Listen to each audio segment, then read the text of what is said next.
In this video, we are going to take the derivative of the square root of x times ln of x. So how are we going to do that?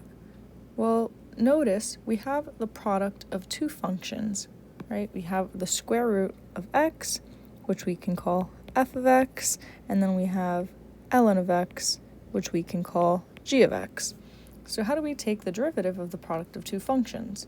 Well, we can use the product rule. So let's recall what the product rule tells us.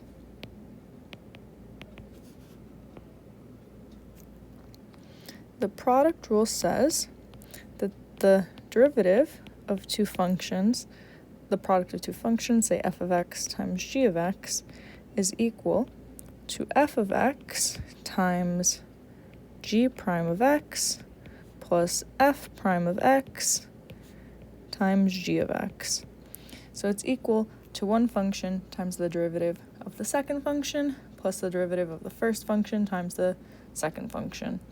So using the f and g that we've labeled our function, let's see if we can take the derivative of the product of the square root of x times ln of x. So first, we have the first function, so the square root of x, and that's going to be times the derivative of the second function, ln of x.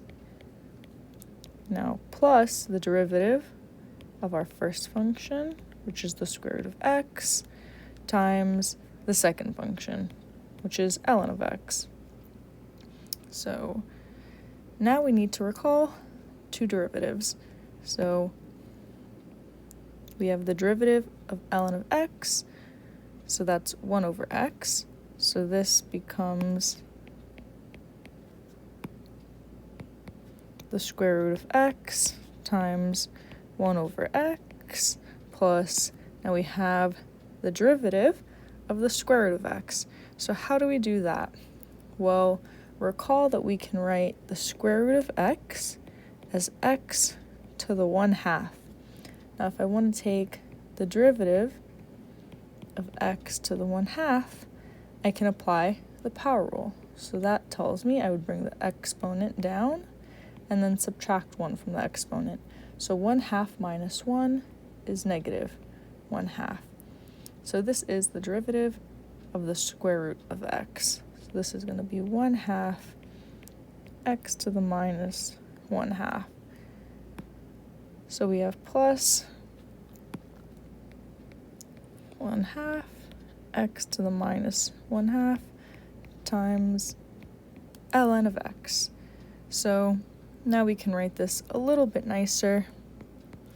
So this is just square root of x over x plus, now x to the minus 1/2, since we have a negative exponent, that's the same as 1 over x to the positive 1/2.